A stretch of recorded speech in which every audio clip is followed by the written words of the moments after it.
so much for coming. It is my great pleasure to introduce Jenna Wadsworth, who is both an NC State and a North Carolina School of Science and Math alumni.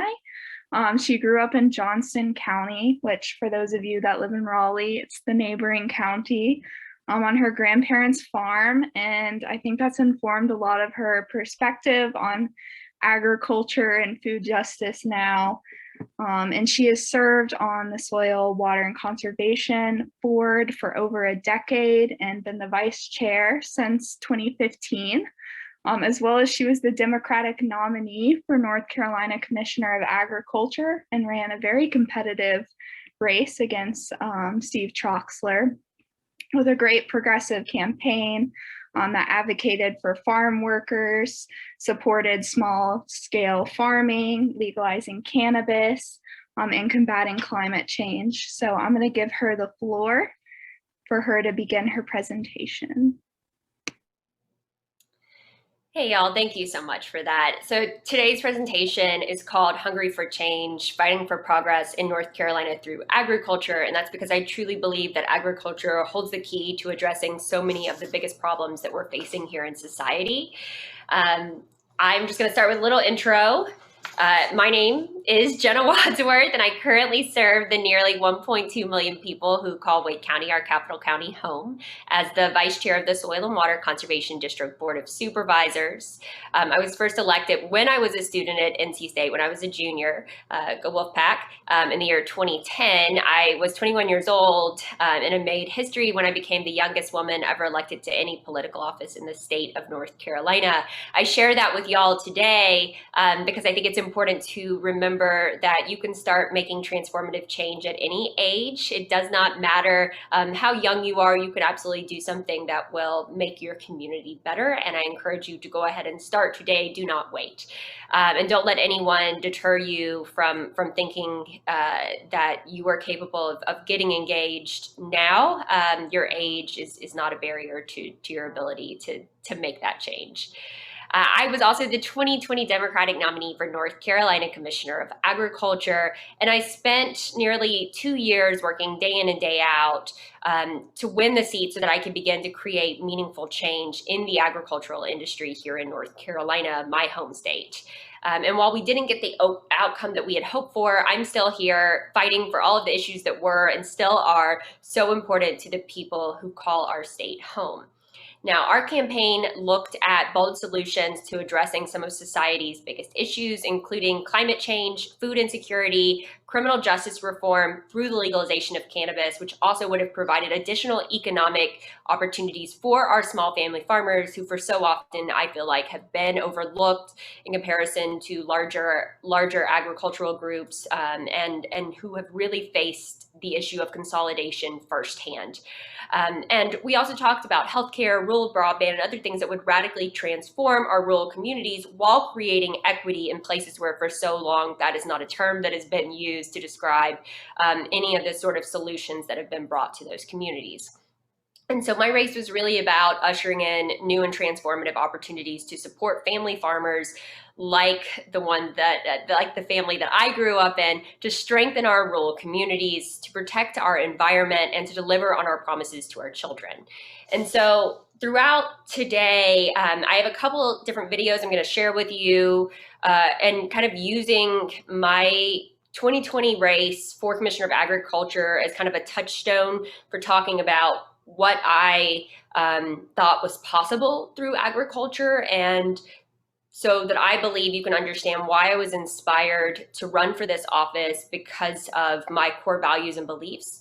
And then we'll kind of chat about a number of different issues. I know that we only have an hour, and I know that sounds like a lot of time. I'm a bit of a policy nerd, and so when I start going on these things, it's very hard for me to stop, but I figured we kind of break it up into a couple different segments. First of all, talking about what's happening to Black and brown farmers, Indigenous farmers, the history of discrimination and opportunities to accelerate equity in the agricultural space, to create a more inclusive and diverse industry, to talk about that in terms of the American Rescue Plan, hemp and cannabis legalization, then move into talking about things like child hunger and hunger as a policy that we can address through creating more resilient local food systems in this state, how we can get governmental input to make that happen and accelerate the pace of progress. And then also just talking about things like climate change, which is something that affects the agricultural community every single day. I read today that something like 1/5 of crops,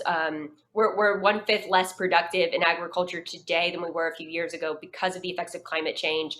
And while we know that climate change is real, it's a problem that is here, it's a problem that needs to be addressed, so often the industry leaders refuse to recognize the reality of the problem, which makes it very, very difficult to implement strategic solutions that we can see industry-wide to allow us to really address the root of so many of the problems that our agricultural industry is facing. And then kind of hopefully have a few moments to talk about some questions that you all may have, how we go about changing this industry for the better and solving the problems that our state is facing.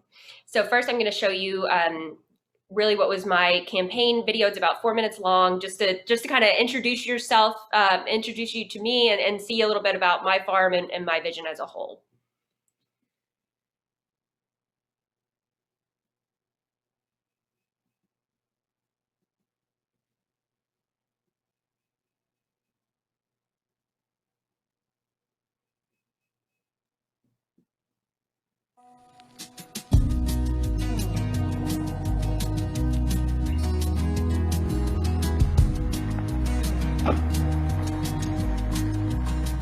I was raised on a hog, cow, chicken, corn, cotton, tobacco, and soybean farm on a dirt road in eastern North Carolina, a farm which I still work to this day. I was sitting on the back of a tractor before I was sitting in a car seat, and I was shucking corn and shelling snap peas before I started kindergarten. I am the child of family farmers, and the youngest woman ever elected to political office in North Carolina. And with your help, I could become the youngest LGBTQ person ever elected statewide in the country's history. My name is Jenna Wadsworth, and I'm running to be our next North Carolina Commissioner of Agriculture. I'm committed to this race because I'm committed to this state. Whether it means waking up at 5 a.m. to drive across North Carolina and walk the fields of small family farms, or staying up until 5 a.m. to finish stuffing envelopes, I know just how important this fight is. What North Carolina needs is someone who recognizes the reality of where we are and who has the vision to get us to where we need to go. We need someone who makes sure that our farmers aren't left behind. That's why I'll support small family farms and fight for social justice for our farm workers and our farmers of color. I will support investing in rural broadband and access to rural health care. What we need is a Commissioner of Agriculture who understands that climate change is real. In my work as a Wake County Soil and Water Conservation District Supervisor, I push for meaningful investments in environmental education programming in both our public and private schools, because I know that it's our children who have to live with the brunt of our inaction in tackling climate change unless we begin to elect leaders who from day one are unapologetic in their commitment to addressing the climate crisis head on. We need the leader of our state's most important industry to prioritize an atmosphere of inclusivity. My experience has taught me that we are all stronger when we listen to communities of color, LGBTQ folks, women, and young people from disadvantaged households. Representation matters. We're building a movement for a new North Carolina, one that gives a nod to our past, builds upon our agricultural heritage, and commits to moving forward without leaving anyone behind. From Murphy to Manio, I love connecting with farmers and learning more about what I can do that will truly benefit them. As a farmer myself, I know that rural communities in North Carolina are hurting. And hearing others echo my concerns about the state of the agricultural industry motivates me to do everything I can to fight for North Carolina's future. We have a chance in North Carolina to look forward, a chance to modernize our state's biggest and most important industry. Most of our farms are family-owned and family-run, but they need someone in this office who is there to support them, to stand up, to speak out. The world is changing, and it's time for North Carolina to change with it. Agriculture is the culmination of everything that I love.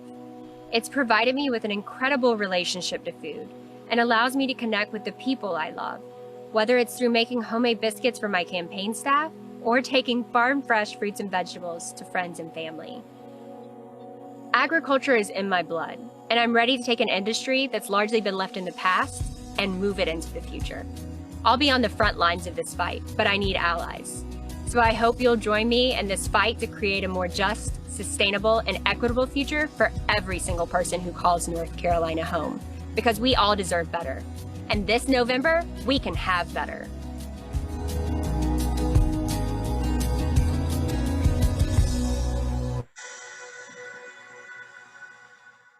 So that was my dog Lucy at the end.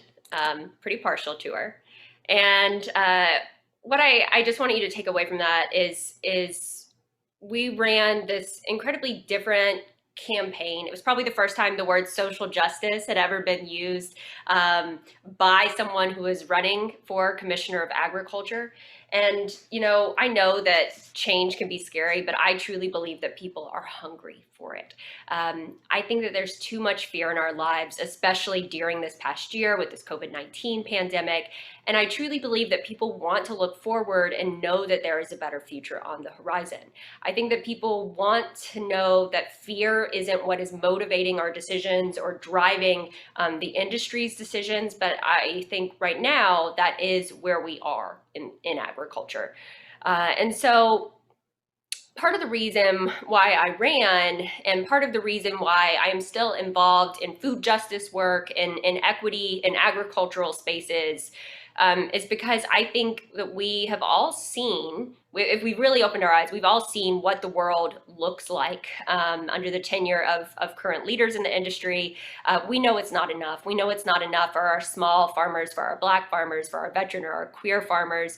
We know it's not enough to tackle the climate crisis that's threatening the long-term economic viability of the sector. It's not enough for hungry children who are too busy focusing on growling bellies to pay attention to what they're supposed to be learning in their classrooms.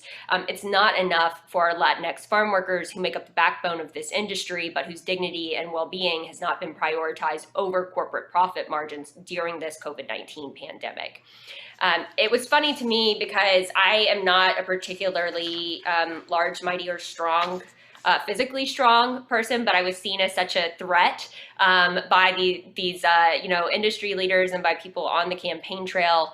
And I think part of that was because I really am an unbought and unbossed type of person. I have no filter, which can get me in trouble at times. But I challenged everything that a lot of people knew to be true in politics, especially in a more conservative state, especially in what is seen as a more conservative and closed off industry.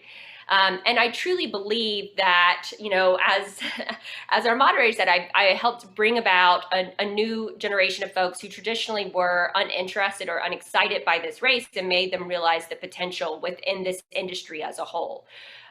And you know, I had a friend who, whether or not you love her or hate her, who would regularly refer to me as AOC, but on a tractor, that I was the South's version of AOC, because we were always trying to figure out how we could work with, you know, policies that we have, how we could understand that everything is truly interconnected when we're talking about policy for rural health, how that affects our farmers who are committing suicide at an unprecedented rate.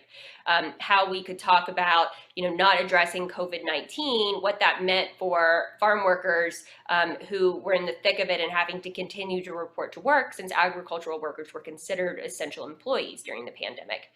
And I think that, you know, folks or industry leaders were concerned or scared or terrified by me, perhaps because they had benefited from a broken system that marginalizes so many, while a few grow richer and more powerful. And the loudest voices in the room have always been their own. And so, you know, all of us together, everyone on this call, we have the opportunity to combine forces to change that. And I believe that that would absolutely be for the better. Now, when I talked about, you know, the race that we went through, I think what really mattered is not only are people hungry for a change, but they value authenticity above all else. And I think, you know, I was perpetually surprised by folks who we didn't assume would be on on our side who ended up being some of our biggest champions and allies, because for a long time, there are not folks that have gone into certain rural communities in North Carolina, certain, ethnically diverse or racially diverse communities, and said, hey, we have an opportunity to use policy for the better. And so this is something, too, that those of us who are in government are charged to do, is to figure out how we can better the relationship between constituents and government leaders, so that way people can trust their elected representatives again, because it's going to be very hard to make progress if you do not have people serving in office who actually care about your life, or who have lived that same experience and understand what it is to struggle or be able to not put food on the table, right? Or have to add extra broth to water down the food that you do have to make it last a little bit longer. And so, I always knew that this race would be so much bigger than myself. I, truly believe that what we did was live through more than a moment. What we've done is build a movement, one that will spark change and ignite a kind of revolution in food justice and equity in the agricultural space. Because for the first time, we had someone who would unapologetically speak up and stand up and shine light into dark spaces. And that is something that, while it's difficult, I encourage you all to do in whatever career path that you pursue, because it's the right thing to do. And so anyways, when we were talking about kind of what potential, we have, I also think about, and this is something else that Elby mentioned, agriculture is so important to me because it's, about returning to my roots. It's about returning to the way that I grew up on my family's hog, cow, chicken, corn, cotton, tobacco, and soybean farm on a dirt road in Johnston County, a farm that, is still so important to who I am as a person, a farm that I am going home in the next 2 days to go start looking at spring planting with my father because we still run this family farm. And so, when we talk about small farmers in this state, small farmers who are hurting, who have disproportionately not received the funds that they should from the coronavirus food assistance program, from the federal government that was supposed to be there to help them, farmers who have been disproportionately impacted by federal trade policies, from tariffs, from trade wars, who really need help and relief. But more than that, they need someone who will come in and stand up and fight for them and say, hey, you know what, we've got to look at proactive policies that actually implement solutions, instead of always just issuing relief checks after the fact, instead of just, waiting to actually make a meaningful difference in policy until consolidation has literally wiped out the small farmers' ability to be successful. And so, we know that the world is changing. It is time for us to change with it. I would just, also contend that while we did not win, the fact that we received almost 2.5 million votes suggested that there is space for progress. There is space to say the things that we used to not find welcomed in this industry, because, the reality is demographics are shifting in this state. Attitudes and behaviors are shifting. And more than that, I think this pandemic has shown us all that we have to eat. And it's really important to reestablish this relationship as to where our food comes from. How does it end up on our table? And when we talk about what's happening with Black farmers and equity in the industry, which is where I really want to kind of center a lot of the discussion around, because there seems to be a lot of confusion or animosity around what's happening, especially with the American Rescue Plan and the money that is going to farmers. And I really hope that that's something that we can dispel any rumors or myths about today. And so I'm just going to show you a couple more videos about where we are with Black farmers and the stats in the industry right now. And I'm sorry I'm so slow, y'all, when it comes to showing you my screen. Please forgive me. Okay.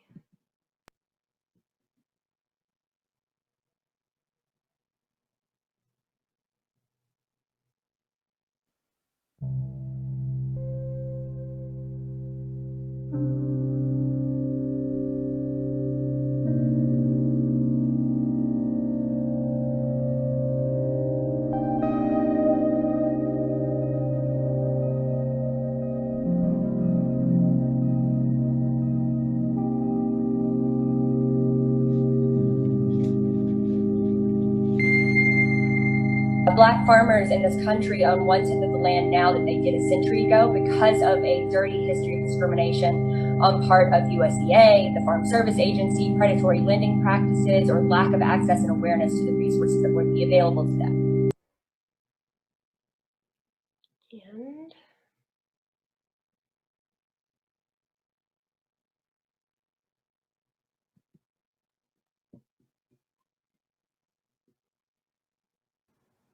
I want to start by saying Black Lives Matter, Black farmers matter, absolutely, and without any caveats.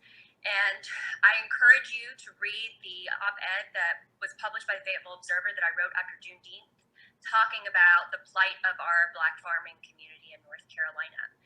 Black farmers in this country own 1/10 of the land now that they did a century ago because of a dirty history of discrimination on part of USDA, the Farm Service Agency, predatory lending practices, or lack of access and awareness to the resources that would be available to them. I believe that we should support these small business owners and allow them to be successful in competing in our economy. And I have been so excited to see so much community support galvanized around these Black farmers markets over the last few months. But I'm also disheartened that a lot of the Black farmers I talked to that went about creating these initiatives did so because they didn't feel welcomed or supported at the state-run farmers markets. So I think that there's a lot of room for improvement to do better by farmers who traditionally don't have a seat at the table. And we know that representation matters. Sometimes some of these voices aren't being heard in the Department of Agriculture. And I'm someone who believes that you cannot effectively lead or govern from within an echo chamber where everyone else's experiences mirror your own. And so I'm about giving people a seat at the table, allowing them to be a part of this discussion. I actually have been speaking to Black farmers since day one, and we have been working on a targeted plan to change the future in North Carolina. Thank you.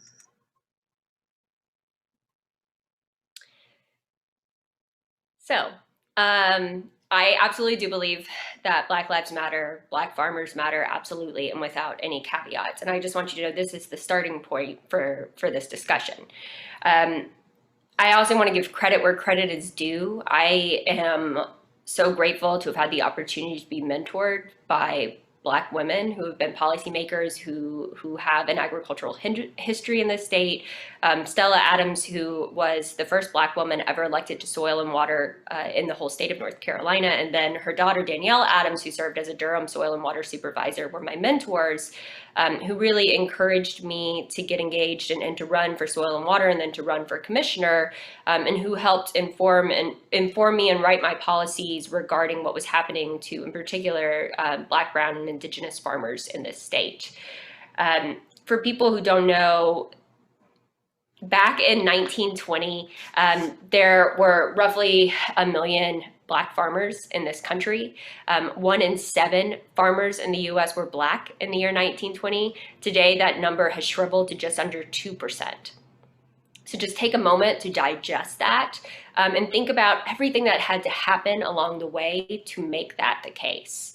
The other thing I should, just to center this conversation, you should realize that agriculture is our state's biggest and most important economic industry, and that the industry in North Carolina produces about $92.7 billion, with a B, $92.7 billion annually in economic revenue, and employs over 770,000 people. And agriculture includes everything from forestry to fisheries to the traditional agriculture, horticulture, and all those things in between. And so you're talking about a massive industry that has a ton of economic power. It is also one of the top state industries for receiving funds from the North Carolina General Assembly, from our legislature. A lot of times that funding is connected to relief programs, especially after major storm events. And then when you think about agriculture as a whole, there's over 46,000 farms in the state, and probably over 74,000 producers. Because remember, some folks rent, some folks, there's a number of renters or producers on one farm. And the number of Black producers in North Carolina is around 2,000. And that was as of the 2017 census. We've probably seen a decline since then. And, while North Carolina has a slightly higher percentage of Black farmers than most other states, there's still been a significant decline in the number of Black farmers and producers. On top of that, a lot of times we see that Black farmers and producers, as that statistic kind of early, the first video showed, are making even as little as a fourth of what a white producer would be making. And on top of that, they're often denied access to loans and other resources, and consolidation of the agricultural industry as a whole has particularly had hard-hitting effects towards Black farmers and producers who were already struggling to gain market share in this industry. And so I want to talk about just a little bit more briefly on how we got to this point, because if you do not know your history, it is often so easy for it to be repeated. And in order for us to fight back against discriminatory policies, we must understand how policies over time have had the impact of being systemically racist and actually wiping out generations of Black farmers. And so I would start back in the American South, how the 14th Amendment was essentially the 14th Amendment, which hopefully we all remember from history or civics class, helps provide equal protection under the law to all people. But it was essentially rendered mute in the American South by a US Supreme Court case, the Slaughterhouse cases. And that decision, which essentially gave states the opportunity to discriminate legally with laws known as Black codes. Now, these Black codes, along with the sharecropping system and eventually the Jim Crow segregationist policies here in the South, revived slavery, or a form of slavery. And with big plantations farming one crop intensively in the South, say cotton or tobacco or even corn, we saw that there was an abundance of one pest. That's why we ended up with the boll weevil infestation in the South that caused massive cotton crop damage and started a great migration to northern cities, which essentially ended the plantation system. But when the number of Black farmers peaked in 1920, with there being close to 1 million, obviously a number of white farmers and landowners were very concerned about Black farmers having the opportunity to gain and build wealth in this country. And we know that in 1997, and this is particularly important to North Carolina's history, in 1997, over 400 Black farmers came together and sued the USDA, the U.S. Department of Agriculture, alleging that from 1981 to 1997, though probably longer, that the USDA officials ignored complaints brought to them by Black farmers who were perpetually denied loans. They were systematically denied access to other support or cost-sharing programs, that the Farm Service Agency went out of their way to systemically deny access to lending opportunities to Black farmers, or let them know about educational programs that the government was offering to farmers. And so because of this rampant discrimination, this case, the Pickford v. Glickman lawsuits, which a number of North Carolina farmers came together in suing the government. And in 1999, the government settled the case for $1 billion. That was absolutely groundbreaking. There was actually a two-part settlement, and it was the largest amount of money, the largest settlement awarded to Black farmers in the case of discrimination in history. So you would think, okay, well, now our eyes are open to the rampant discrimination in the industry. Maybe we will begin to make real systemic change, to say, hey, clearly the policies that the federal government are implementing or that the Ag Department is implementing aren't working, and so we need to figure out what we can do to revise them. Unfortunately, that was not the case. People did not learn from their mistakes, and things largely did not get better. So from USDA loans that were allocated in the year 2015, only about 0.2%, I didn't say 0.2% of the roughly $5.7 billion that were designated for small farmers by the U.S. Department of Agriculture in the year 2015 went to Black farmers. 0.2%. From 2012 to 2014, white people generated 98% of all farm-related income in this country. They generated all farm-related income related to land ownership in this country, including tenant farms, which oftentimes had Black or brown producers actually working the land on them.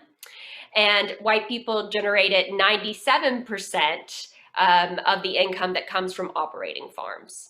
Farmers of color, meanwhile, comprise less than 3% of non-farming landowners and less than 4% of owner-operators, because you will see that it's much harder to see land ownership amongst Black and brown farmers, and Black and brown farmers were more likely to be tenant farmers than owners. And part of that is also because there was a history of redlining and a history of other governmental programs that made it difficult for Black farmers to will their land to the next generation. It essentially created the issue in which we saw Black farmers not being able, or Black folks in general, not being able to gain generational wealth because property couldn't be passed down from one generation to the next. You may have also recently, this is something that has come back up because the North Carolina General Assembly has just brought forth a House and a Senate companion bill talking about heirs property. Because a lot of times, because it was illegal to write wills, or because there was a lack of education, or education was denied to Black folks, they couldn't write legally binding wills that heired their property to the next generation. And so it was kind of just passed down family by family. And so now, we're working on making sure that the folks who have inherited land from their family, that it is legally their own. We've seen white people try to challenge that in recent years to try to take back farmland from Black folks. And so this is something that is still going on to this day.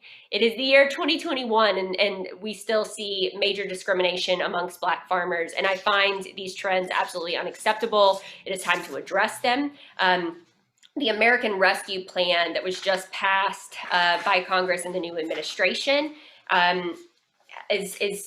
is allotting something like $10 billion to the agricultural industry, but half of that, about $5 billion, is to go to socioeconomically disadvantaged farmers, the bulk of which are Black farmers. And so what we're seeing, and I was just on a call about this today, is something like $4 billion, which will go towards loan and loan forgiveness for Black farmers, over 14,000 Black farmers in this country who will receive some sort of loan forgiveness or money to help with that.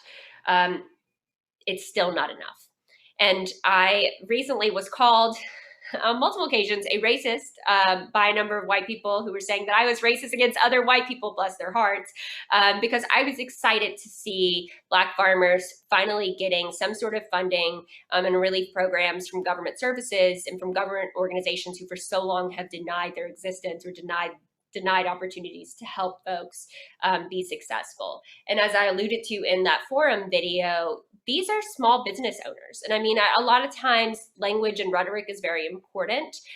If we want small business owners to succeed, we have to make sure that they have access to lending and capital and other resources so that way they can hire people and they can keep that cash flow positive. And so it's really, really important that we do everything we can to make sure that we're changing the narrative about the history of discrimination that Black farmers have endured in this country. I want to talk a little bit now about hemp and cannabis and the opportunities inherent through legalization or making equity adjustments in those industries.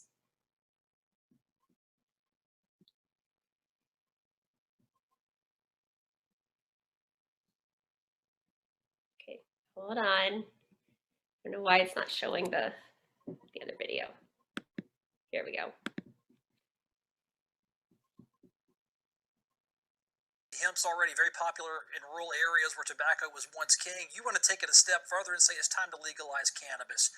What would that do, cannabis legalization, for our agricultural economy that hemp currently is not doing? So I should start by saying I do support the legalization of cannabis both medicinally and recreationally. The reality is it's already legal in 33 states plus DC, either medicinally, recreationally, or a combination thereof.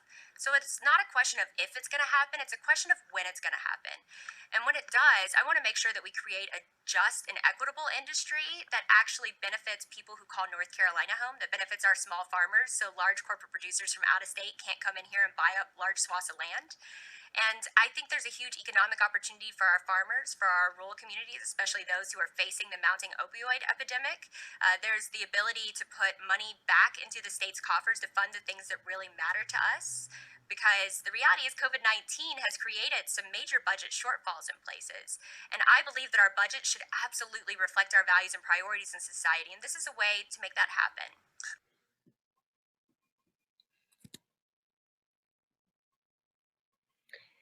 So, yes, hemp right now is legal in North Carolina, but we have to develop a state hemp, an actual state hemp law. Otherwise, we're going to fall under the U.S. Department of Agriculture's if we don't actually reform guidance.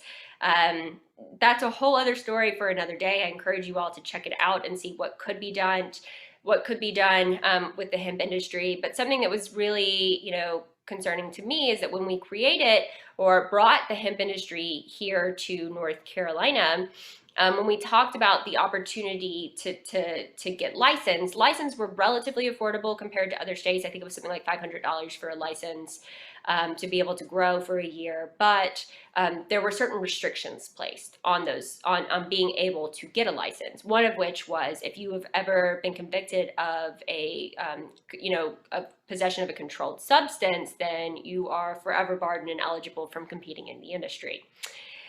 The people who are disproportionately sentenced or criminalized for possession of a controlled substance, i.e. say cannabis, in this state are Black and brown folks. We know that Black men in particular are something like 3.1 to 3.3 times more likely to be arrested on cannabis possession charges than white folks in the state, despite data showing us that white people and Black people are using cannabis at roughly the same rates. And, that's just compounded by the fact that, the broken criminal justice system is such that once these Black men are arrested, they're more likely to end up with a public defender. A lot of times public defenders, they are working their hearts out, but they are overburdened. They have extreme caseloads. And as a result of that, they do whatever they can to plead out as many cases as possible. And so a lot of times Black folks get a lower level of justice, if you will, than most others. And then once they are in the criminal justice system, or say if they end up getting sent to a private prison, which will exploit them for their labor and the value of that labor without offering any sort of real money or compensation for that, they're also less likely to come up for parole, or they don't come up for parole as quickly as white offenders do. And then once they have gone through the prison system, a lot of times we see that until certain counties or anything else issue or ban the box legislation, which would keep folks from having to report that they had served time for some sort of nonviolent crime, then they're less likely to be able to have access to true opportunities for economic success when they get out of prison. And a lot of times then you see them end up back in the criminal justice system. So all of these things are really important to realize how they're interconnected, right? And then if you are, say, someone who was able to get a job in agriculture where a lot of times your past history isn't checked or looked at because of the physical nature of the ag industry, but then say you want to have the opportunity to build wealth through hemp or cannabis, if you are being discriminated against because of policies and laws that were put in place in the first place that were systemically discriminatory against a certain race, and all of the deck was just stacked against you from the beginning, then it makes it far less likely that you are going to have an opportunity to compete in this industry. And then once again, more white people are disproportionately going to be in control of an industry. And then they end up with more legal power and more lobbying power against with government officials, and therefore you don't see the laws change at the rate at which they should.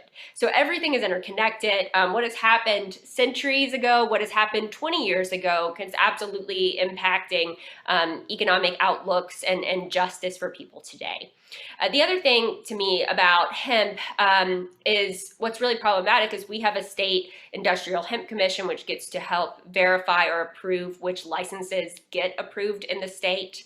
And right now, of the 9 people sitting on that, 8 are white people, and propensity of which are law enforcement officers, the same law enforcement officers who were okay with wanting a smokable hemp ban to go into place in North Carolina. If you all may have remembered that the other year, I believe that the smokable hemp ban was less about officers being confused whether there was a difference between hemp and cannabis that people were smoking in their cars, and more about having an excuse to pull Black and brown people over. And so when you talk about what was happening on the Industrial Hemp Commission, then they chose one person from North Carolina Agricultural and Technical University, a historically Black college and university, to serve on this board. He's great, but he, I believe, is of Asian descent, so not even a Black person from a historically Black college and university was chosen to sit on the Industrial Hemp Commission. And that's on top of the fact that you don't have any women sitting on that commission. So, I think representation does indeed matter. Who is sitting at the table making these decisions does indeed matter. And so something that you all can do is absolutely advocate to be able to see a more diverse and representative Industrial Hemp Commission. And that's something that, I think you could do pretty easily. You could also write to the North Carolina Department of Agriculture and to your legislators and say that, you think that we should be looking at changes to the licensing process for the hemp industry to make sure that it is less discriminatory and more open and accountable. The other thing that's highly problematic is the way that those laws were written were such that the state didn't keep any data on who was actually getting these hemp licenses, so their racial or ethnic background. So it is hard. It almost feels like on purpose to know who is and isn't eligible for a license in this state. And so on cannabis, I think it was no secret that that was one of the biggest platform points for me is I wanted to talk about the legalization of cannabis. I did see it as an economic opportunity for our small family farmers, especially so many who have been successful at growing tobacco. And since that interview that you saw was taped, there's now actually about 40 states that have legalized in some way, shape, or form cannabis use throughout the United States, New York being one of the most recent. And so, not only is this a huge opportunity for social justice for Black and brown folks who are sitting in prison here in North Carolina for doing something that's legal in a propensity of other states across this nation, but it is also an opportunity to give our farmers a chance to move past tobacco and into hemp and cannabis, which actually has a number of nutritional benefits and soil health benefits, cleansing out damaging nutrients and chemical pesticides that have been used over time in our soil. Hemp is amazing for that too, for the environmental aspects and how it can be used in thousands of other crop opportunities. Sorry, y'all. And then on top of that, you also see the opportunity through cannabis to create good paying jobs for folks. And what I would argue is the opportunity to also see money that could go towards opioid addiction counseling, that could go towards healthcare, that could go towards funding public schools, that could go towards lunch programs and a plethora of other things that the state really needs the money and income for.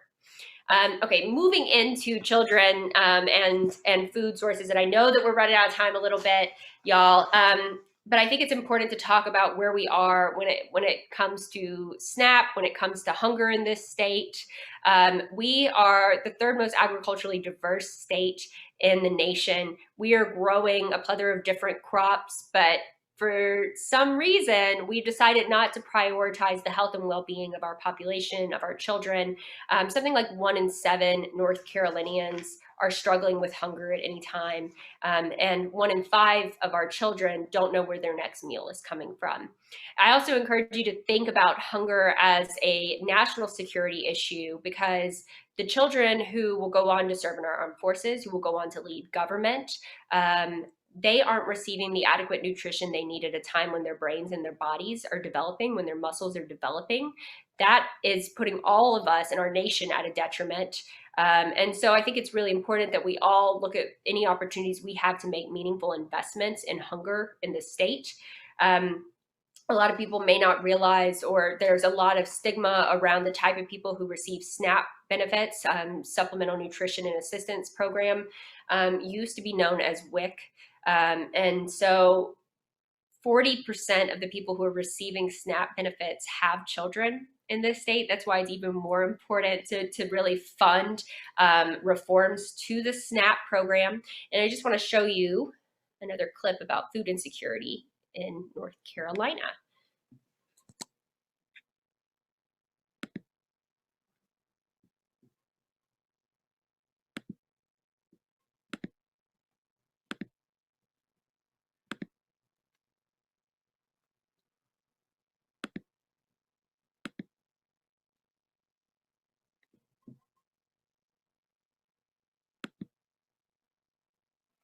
So as you can see, we're the 10th most food insecure state in the nation.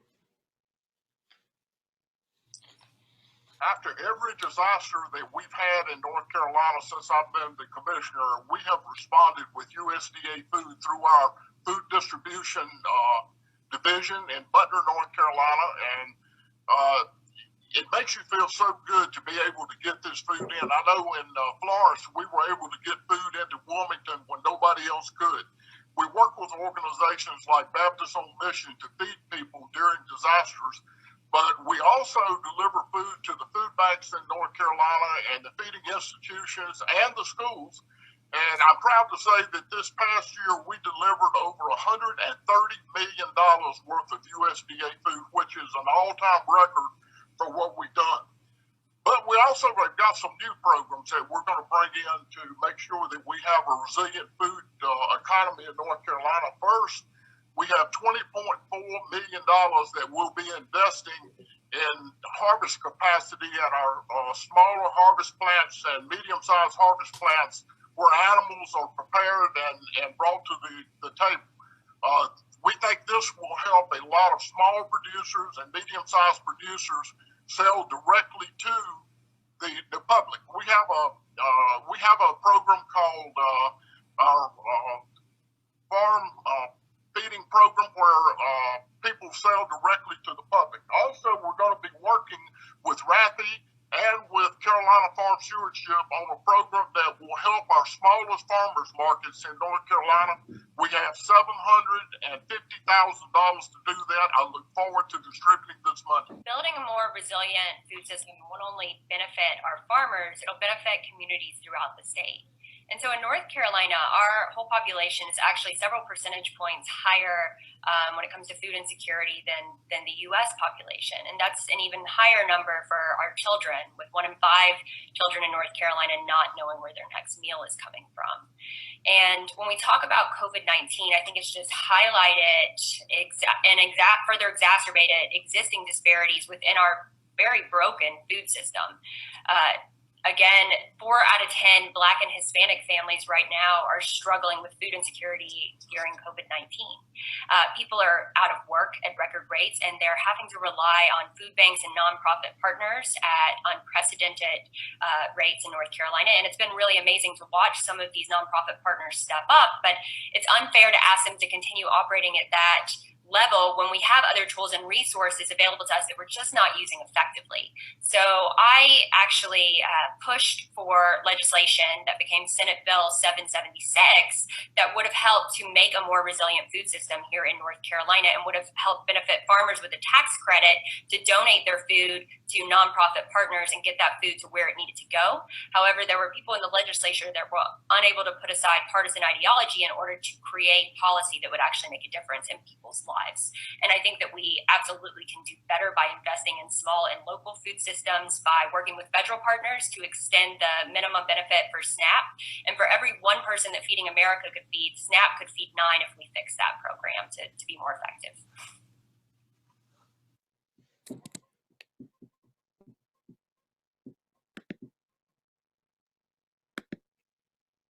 And so that bill, Senate Bill 776, if my screen will now be cooperative,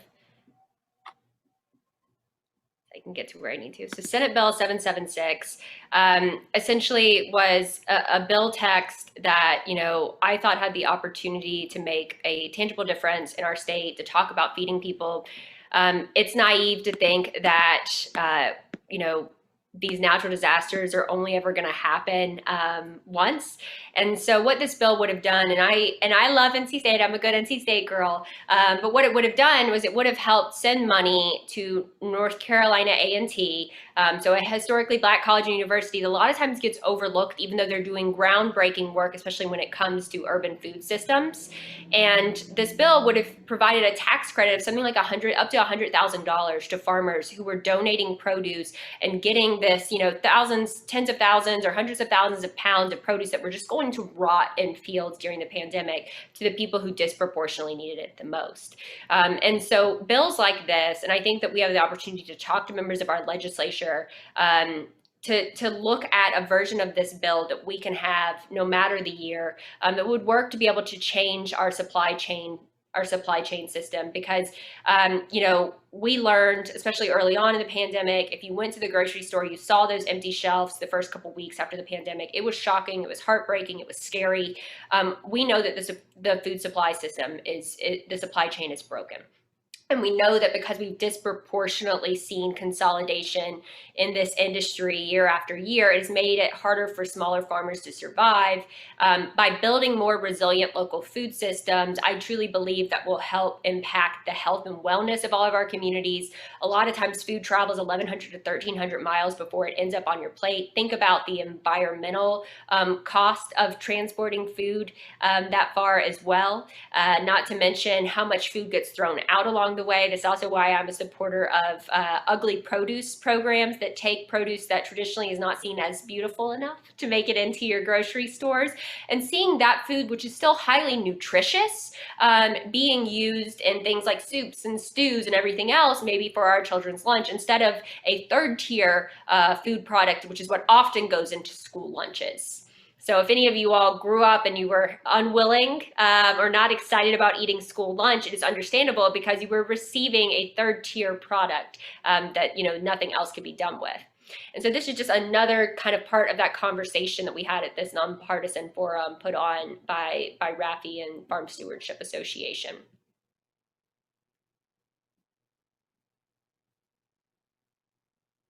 Talking about SNAP. And so, as I said, I think one thing that I can do as Commissioner of Agriculture is make sure that food is affordable. That means that agriculture has got to be efficient, and the food delivery system is there for all people to be able to take advantage of. If the food needs are not met, we will continue to do what we've been doing. We will deliver the food to the food banks, to the feeding institutions. We will work with the faith-based organizations to help them get through the hard times until they get to the point that they can once again meet their needs. But we've been through the pandemic, and I know this has been a terrible time for people, especially those that lost jobs and that are on unemployment insurance. So we're going to keep doing our part to make sure people are fed and they're fed nutritious foods. But that efficiency in agriculture, to have a safe, affordable food supply and an abundant food supply, is going to be the key to the future. As we move into a time when this world is going to have, they say, 10 billion people in it, we've got to be able to feed them, and it's a moral responsibility that all of us in agriculture show. People facing hunger in North Carolina are estimated in needing over $700 million additional dollars in order to cover their expenses and be able to put food on the table. You know, I don't think that we'll get any argument here when I say that in America we've become accustomed to cheap, quick, and easy when it comes to our food. We've seen so much consolidation, in particular in the agricultural industry, and so much consolidation of power and access and control of the meat pipeline and everything else, especially on the federal level. And as more small farmers have gone out of business, as they haven't had resources and new market opportunities, they haven't been able to thrive and be successful and help feed their families and fill in some of the void in these food deserts, we're seeing people experience increased rates of hunger. And, you know, it's hard to ask most folks to shell out an extra dollar or two for locally grown, sustainably, ethically, morally produced food that costs a little bit more from their local farmers, when, as several of my colleagues have already alluded to, wages have largely been stagnant in this country since the 70s, which is also why I am in support of a living wage instead of just a minimum wage in this country. More than that, we have to talk about how healthcare is tied to employment. We have to extend and expand Medicaid access, especially people in rural communities that don't have access to transit in order to get to a hospital or a high-quality medical facility easily or quickly. And so, you know, I think COVID-19 has shown us that the system is broken, but if we're being honest, it has been broken for a very long time for a lot of people.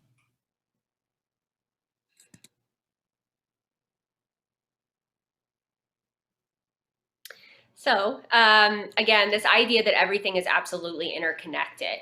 We should be thinking about what goes in our bodies with our food as part of our health and wellness. And so giving people the opportunity to buy locally, to buy seasonally is also an opportunity to advance community and public health. And what was funny is that the commissioner's answer geared more towards, oh, we're going to have to feed a lot of people. Let's make things easy. Let's make things affordable. Let's make things, mass produced. And so for me, I think that there's actually the benefit in tending back towards supporting our local community, supporting jobs and economic resources here at home. I think that's really important language to couch this fight and support for local foods in, is talking about the economic opportunities inherent in supporting our local farmers and our local agricultural producers. And while we don't have much more time, I do want to touch on climate change, which I feel like is one of the biggest and most urgent threats facing the agricultural community and all of us here at home. And so throughout the campaign, people regularly urged me to tone down my rhetoric and suggested that farmers weren't yet ready to talk about climate change, especially since the state is seen as being more conservative. And corporate farms fought back and spent hundreds of thousands of dollars against me because they were afraid of the actions I would take to combat the climate crisis. I refused to take corporate PAC money and signed the No Toxic Money Pledge to signify my commitment not to accept any money from fossil fuel executives or PACs. I think that's an easy thing that all of us can do, is we can ask our elected officials not to take money from corporate PACs who would drive a lot of the decisions and unfortunately are denigrating what we see as this local and sustainable food movement. And I truly believe that the Green New Deal, while there hasn't been great messaging around it, unfortunately, or it's been, the messaging has been such that a lot of folks, unfortunately, haven't gotten a true look at the opportunities inherent through the Green New Deal. I believe that, especially after COVID-19, rural communities needed economic opportunities for recovery. They needed just green jobs. They needed sustainable long-term jobs. If we talked about solar in terms of agriculture and food production, we could talk about energy. We could talk about doing things in a more sustainable way. We could talk about doing things in a way that allowed farmers to have additional money that could go, instead of it being spent on energy utility costs, it could be used to invest in new technologies, to invest in regenerative opportunities for growth. And so, any opportunity, whether it's through the new Infrastructure Act, which has money for rural communities, which has money for rural broadband and bettering road conditions to make it easier for farmers to transport crops across the state. Those are things that, again, we may not be thinking about when we think about food production, when we think about agriculture, but what the infrastructure looks like in an area absolutely changes the ability to build more sustainable and local food systems. And so, for me in general, I think that advocating for climate action is not only morally correct, but it's also beneficial to our economy, to national security, and to the general health and well-being of our public. And without climate action, natural disasters will only grow more intense and more frequent in the coming decades. Hurricanes have absolutely devastated North Carolina in recent years. I think all of us know exactly what that feels like. We know what it's like to get prepared whenever we hear that, there's a hurricane on the way. And in particular, the flooding that has resulted from a lot of these storm events has destroyed farmland in eastern North Carolina. Florence alone killed 5,500 hogs and 3.4 million chickens. Just think about where those animals went. And so the Department of Agriculture here in North Carolina implemented a swine floodplain buyout program to provide relief to our farmers, but only 43 farms have benefited since the program was created. That leaves many farmers without aid. And the whole point of this program is to allow farmers who are engaged in hog farming operations to transition into more sustainable operations, especially if they're located in a floodplain. In fact, according to PBS, over 100 farms that have wanted to participate in the buyout have been turned away, leaving these farms and their hog operations vulnerable. So that is something else that you can do, is you can talk to the legislature, you can reach out to your legislative representatives and advocate for increased funding for the swine floodplain buyout program. And I think all of us remember those images on the news all too well of school buses submerged in floodwater in Lumberton, which is a largely indigenous community. And while we're all affected by these natural disasters, it is marginalized communities that disproportionately live with the brunt of the effects of climate change. And so, when we talk about climate change, when we talk about agriculture, we also have to talk about environmental justice, environmental racism, and remember how all of these things are connected and impacted. And that is why, just kind of wrap up one of the other bills that you should be aware of, and opportunities for kind of making real systemic change here is something that is going through Congress right now. So I'm trying to find my hundreds of pages of notes I got here, y'all, is looking at a bill, oh my goodness, that talks about the Agricultural Resilience Act. And what this would do is this act would help to provide additional scientific resources and lending opportunities and resources for small farmers to transition into more environmentally sustainable farming methods of production. It would allow them to receive loans and grant resources for carbon capture, for looking at organic practices, for buying more sustainable or converting their equipment to more sustainable equipment, and really could be revolutionary in seeing farmers who I believe are on the front lines of climate change address that problem here at home. And so, I want to end by saying everything is absolutely interconnected. We have to recognize the reality of the world that we're living in. And that means understanding that climate change is an issue we must address now. That means understanding that we have to address decades of systemic discrimination against Black and brown producers. That means understanding that children should not be going to sleep hungry at night. And we have to realize that looking the other way when we know these issues are real and affecting so many North Carolinians, affecting food production, affecting our farmers, is irresponsible, reckless, and a dereliction of duty on behalf of elected officials, corporate leaders, and anyone who has the influence and ability to enact real meaningful change.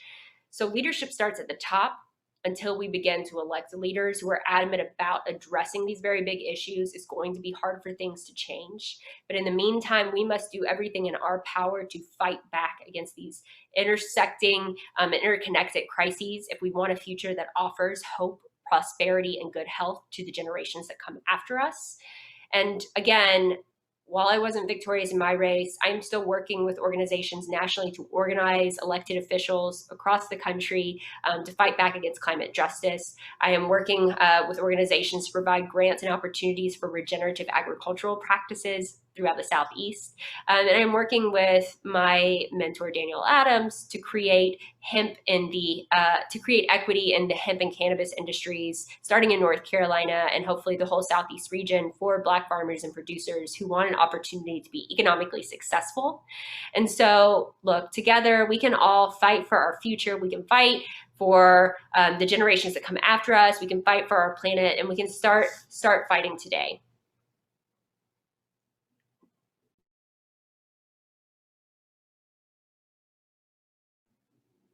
And so I'm happy if there, are a couple folks, if there are some questions to answer them now. And if you wanted to if you want to prompt me with those questions, that'd be great. There was a question earlier on in the chat from Lauren about what people can do to support Black and underserved farmers. A number of things. First of all, honestly, use the power of your platform. So if you're on social media and you see people saying, oh, this is racist, or this is unfair that Black farmers are receiving so much money from the American Rescue Plan, or why are we focusing on Black farmers who are getting 50% of this money when they only make up 2% of farmers across the country? Well, now you are armed with facts, right? You can talk about this history of discrimination. I also think having conversations about equity and systemic racism in our own families and communities and friend groups is really, really important and powerful too, because you're someone that they trust the opinion of. The other thing you can do to directly support Black farmers is remember the power of the purse, the power of your purchasing power. So here, especially in the Triangle, the Black farmers markets are about to start back up, I believe, maybe this upcoming weekend. And so in Durham and Raleigh, throughout, the whole entire season through to like early mid-fall, you can shop at the Black farmers markets and buy directly from Black farmers and vendors and producers here in Raleigh and Durham. You can also, outside of the Black farmers markets, do what you can to look up Black farmers in our communities and go out of your way to support them and buy from them directly. Follow them on social media, amplify their voice. That's the easy and free way that you can go about supporting Black farmers. And then also write to your legislators, write to your Congress people, and tell them that you support seeing the Justice for Black Farmers Act being passed. Right now, U.S. Senator Cory Booker has authored the Justice for Black Farmers Act on the federal level. And here in North Carolina, we have a version that has come through Senator Natalie Murdock, who's been really helpful with getting that policy written. And let your policymakers know that you want to see the Justice for Black Farmers Act passed. Awesome, thank you. I have another question that was sent directly to me in the chat.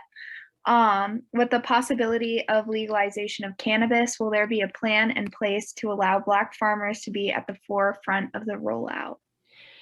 I hope so. So I will tell you, federally, a program that has been really interesting, a bill that has been really interesting has been the MORE Act. It has passed through the House, where it keeps getting stalled in the Senate. If you all are interested in this, the Marijuana Opportunity Reinvestment and Expungement Act, or something along those lines. Sorry if I didn't quite get that acronym correct, but the MORE Act, I think, is a great footprint for what I would hope that states are looking at across the country, because in the MORE Act, it also talks about opportunities for equity. It talks about opportunities for socioeconomically disadvantaged farmers, also known as typically your Black and brown farmers in the country. It looks at opportunities for money to go to opioid addiction and drug counseling services, money to go to reforming and seeing Black offenders who were arrested on trumped up, on these possession charges, being released from jail and having the opportunity to actually participate in the industry. And as I alluded to earlier, that's something that's really important to me. And I've actually been working with a number of legislators here in North Carolina who've been calling me for advice and input on what I think would make sense for North Carolina's version of a legalization act. Again, I mean, the reality is the majority of other states across the country have already legalized in some way, shape, or form, even more conservative states like Oklahoma, right? And if you're talking about, the Dakotas and Oklahoma and Utah and everyone else being able to legalize cannabis, it is absolutely ridiculous that we still are so far behind the curve, especially when we have the opportunities for economic and agricultural and social justice that are inherent through legalization. So I am working with a number of policymakers right now and pushing to see equitable opportunities for Black and brown farmers to be able to not only participate in this market, to make sure that licenses are affordable, to make sure that there aren't discriminatory and legal hurdles to being able to apply and get a license in this state, and that also that we see money set aside in the North Carolina Department of Agriculture that would work to be able to train Black and brown farmers who want to participate in this market. How do they go about with like soil health testing? What are the best parameters for growing the crop? How can they get engaged, or what market opportunities do they have? Let's connect them to potential vendors and retailers. And then also on the vending and retailing side, I would love to see historically underutilized businesses, hubs, which are typically Black and brown owned businesses, being ones that take prominence, or a certain percentage of retailers being required to be historically underutilized businesses, so Black and brown owned businesses in this state. Awesome. Next from Cole, he requested that you talk about the political structure of the USDA, and asked if loan officers are elected and if we can vote USDA officials with a history of discrimination out of office. They are not. So, while we elect our Commissioner of Agriculture here in North Carolina, that's really only something you see across a number of southeastern states in the United States. A lot of times, even the state commissioner of agriculture is an office that is appointed by the governors of the state. And so on the federal level, the U.S. Department of Agriculture, the Secretary of Agriculture, who right now is Tom Vilsack, was a Biden appointee, a presidential appointee, who was then approved by the Congress. And so, you know, he has already started making some changes. I've been very watchful of what has happened under the Department of Agriculture. He formerly oversaw the Department of Agriculture in the Obama era. So, and then, you know, in the Trump era, we saw Sonny Perdue, who used to be Georgia's ag commissioner, become the U.S. ag commissioner. And under him, we saw a lot of the language or reference to science and stats and data cut out of USDA materials for producers. And that's really important when you talk about not just loan requirements, but when you talk about cost sharing opportunities or funding sharing opportunities and grant opportunities for farmers, what the requirements are for them to get access to certain opportunities, right? Fact shouldn't be debatable. That's just my opinion. But, you know, so I think we're hopeful to see some things start to change and getting rid of some of those Trump era appointees that maybe didn't have the same priorities as this new administration does.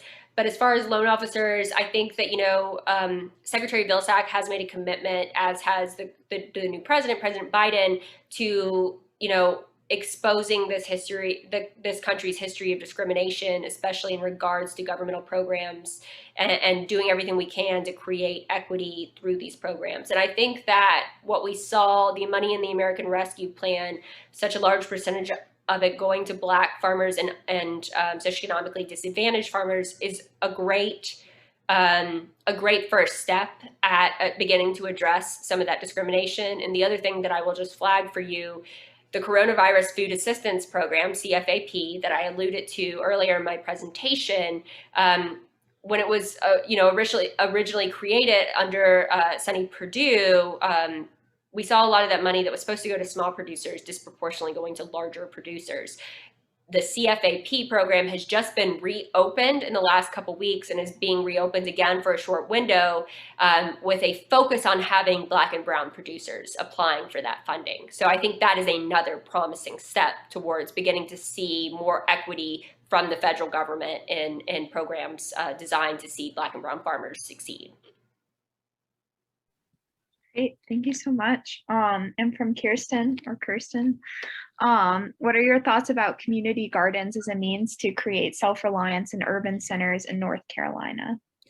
I love community gardens, big fan. I would love to see rooftop gardens and rooftop solar put on new constructions in new construction in cities as well. I think that's something that we should be looking towards when we talk about greening and revolutionizing our cities. When we talk about, instead of how the commissioner said, oh, we should make food production more efficient, which essentially is kind of the way of saying consolidating and allow like one big company to do it.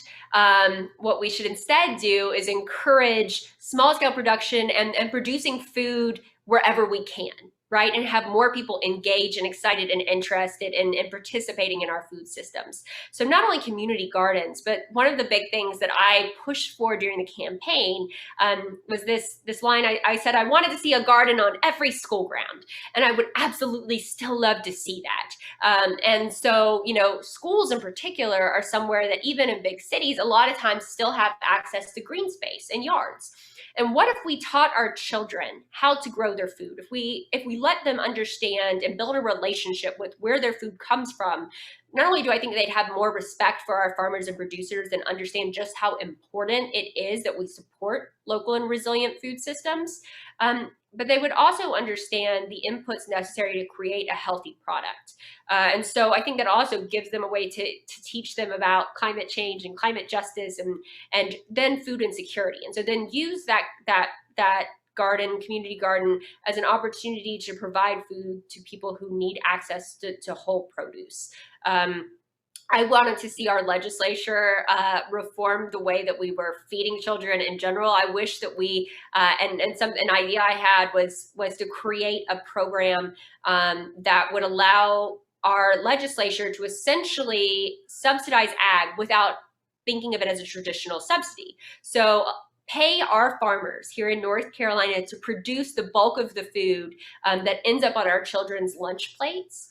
And so, you're also encouraging increased diversification instead of monoculture, which is better for the soil health. It's better for the environment. You're also not transporting food from 1,100 to 1,300 miles away. It's coming from here at home. You're also keeping jobs and money here in the state. You're creating a more nutritious food product to end up on our children's plates. Also a better tasting meal. If you've ever had a tomato that was homegrown versus one that you buy from the grocery store, you can tell the difference. Believe me, it is godly, the difference when you're picking it off the vine yourself. And so I think that kids would actually enjoy eating fruits and veggies if they had delicious tasting ones that were locally grown. But anyways, so essentially pay your farmers to produce the food that ends up on your kids' lunch plates here. It's also better for our kids. It's better for the economy. It's better for the environment. Instead of seeing stuff shipped from all over the place where they get that third tier food product. Why are we not just thinking outside of the box? This is already being done in countries across the world. It's not like we're reinventing the wheel. So let's look at community gardens. Let's look at feeding our children healthy, nutritious products. Let's actually teach our children and equip them with the tools necessary to understand our food system. And then, you know what? We should also be looking at edible landscaping. So providing fruit trees and opportunities to feed our food insecure populations in our parks. Yeah, I did want to add too, if you're interested in community gardens, definitely go to Julianne's presentation on Friday. She's the coordinator for a program that's all about building community gardens for low-income families and community centers free of charge. And then next question from Maggie. As someone that is from an area that has a high amount of livestock farming, particularly swine and poultry farms, what are ways that you would want to approach large animal farming, such as pork farms, and the waste that they generate and the runoff that is created? Well, first of all, hi to Maggie and her friend, who is apparently watching as well. Thank y'all for being here today. So look, as someone who grew up on a hog and cow farm, I know what it's like to be from Eastern North Carolina. I understand the economic utility and value of these two commodities to our region. I do think there's opportunities for transitioning. That's why I said I do support the swine floodplain buyout program being expanded and extended. There are a lot of farmers that want to leave the pork industry, and if they want to do that, especially because they're living in a floodplain where they know that any sort of environmental crisis could absolutely ruin their opportunity to be economically successful in this state. Let's give them the tools they need so that way they can continue doing what they love to do, which is farm, and that they're able to continue helping us, the citizens of North Carolina, put food on our tables and clothes on our backs. So that is one thing. I know it is difficult going up against the hog and the cattle industry. Believe me, I know all too well, since they spend hundreds of thousands of dollars against me. In particular, Smithfield Food and the Pork Council, who started a whole pack just to attack me. And, I get it. I did poke the bear quite a bit when it came to Smithfield Foods, but I just believe in holding bad actors accountable. I believe in making corporations pay their fair share. I think that's something we should all push for, is the transparency in these large organizations and industries who come into our communities here in North Carolina, who will denigrate our environment and our natural resources and largely suffer none of the consequences for doing so. And as I said yesterday in the panel, the reality is these corporations, look, even Smithfield, which is Chinese owned now, as soon as it is cheaper to go somewhere else to produce this animal, to produce pork, they will absolutely do so, and they will leave this community upended. They will leave people without jobs. They will leave people without opportunities to clean up the drinking water supply, the air. You saw all the lawsuits that have happened down east, especially with Black and brown communities, socioeconomically disadvantaged communities who are disproportionately suffering asthma and other breathing issues as a result of the neglect of these corporations and cleaning up their waste products. we have to, as a society, hold these corporations accountable. And I'm not saying that we can't have a relationship with business. We absolutely can. We have to. But we have to understand that it has to work for us. It has to work for our communities, right? They can't just take, and never give back. And so, for me, this is about, when I talk about green jobs, I want to see a just recovery after COVID. I want to make sure that rural North Carolina has the opportunity to thrive. And so, holding people accountable. If people want to transition to another industry or another commodity, we should make that possible as a state. We should support them in doing so. We should realize that we're better off keeping land in farmland than seeing it become unsustainable, unchecked, and unregulated growth and development. So that's why we also need to make sure that we're supporting our farmers in doing this very important job of feeding the people in their communities. Let's also, help farmers with the tools necessary and the loans necessary to shift into more sustainable farming methods. The problem with these big corporations like Smithfield and Prestige and Purdue is a lot of times they contract these farmers. And these farmers are, it's sometimes up to a 15-month contract. They can't get out of it before that point. And then after that point, it's hard to switch back and do anything else, because once all of your neighbors in the surrounding area are also contracting with these big corporations, it's hard for you on your own as an independent small farmer, where it costs more to create each additional product, each additional output, to raise each hog than a corporation who is cutting the bottom line out. It is more expensive for you. It is hard for you to be economically competitive with all of your neighbors. And then you're likely to go out of business if you yourself don't contract with these big corporations. And that just seems unfair. There's a reason why monopolies aren't supposed to be allowed here in this country. The thing is, the meat industry has largely become, a place where there's only 3 major corporations that control something like 60 or 70% of all pork, 50-something% of all beef, and something along those lines, a percentage of all chicken and poultry processing in this country. That's highly problematic. We know that it is. We saw what happened with empty grocery store shelves early on in the pandemic.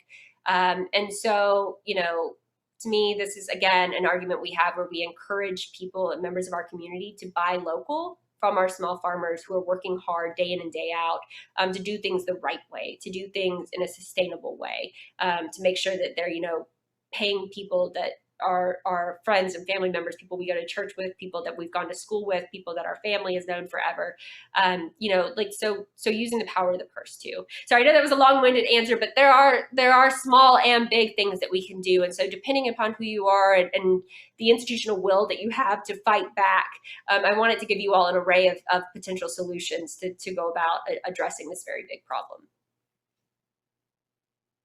Oh, and the other thing, sorry, that we can do is also, support legislative funding for small meat processors.